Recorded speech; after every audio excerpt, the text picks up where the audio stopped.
In this short training video, we will be covering the features in the ED system relating to the discharge of a patient, which includes the discharge summary. Users can set the DTA and clinically ready to proceed icons at any point within the patient attendance. This is accessed through the patient journey board.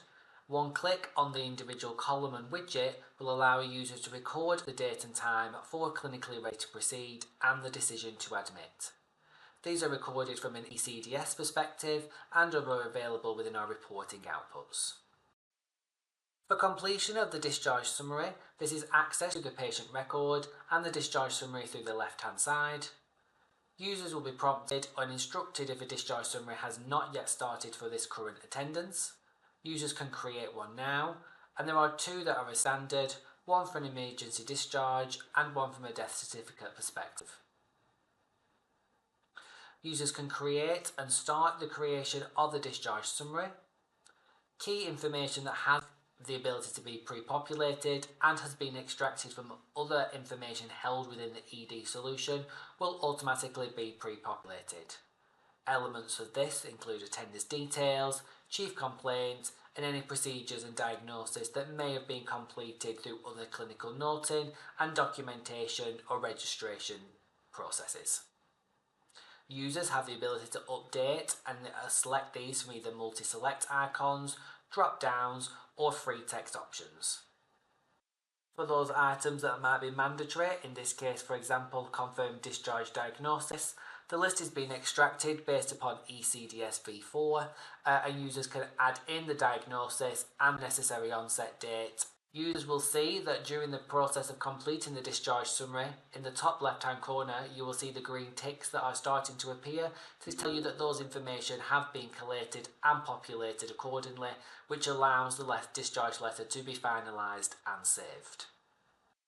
Those users that have the ability to press the finalised discharge letter is fully role-based and access controlled for you as an organisation to depend on who can and cannot access and finalise discharge letters. The completion of a letter will then give you a preview of how this looks and then will be finally saved. The completed discharge summary will also be found within the attendance of that current episode and attendance for future reference. Patients can be discharged from the main screen itself. To the right hand side there is the option for a discharge to take place.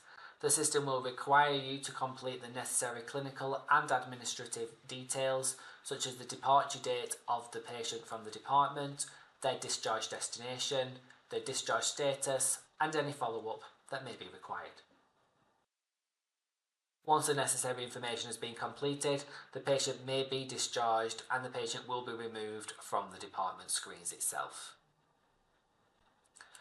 The system also has the ability to show you any recently discharged patients within a pre-configured time period, for example on screen now for the past 18 hours, and you can always access the patient record from here or cancel the discharge and readmit them back into the organisation if required.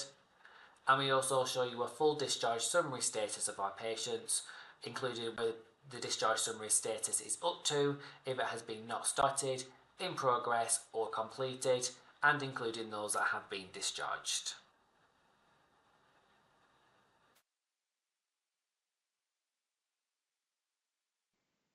This concludes our short training video on discharge actions.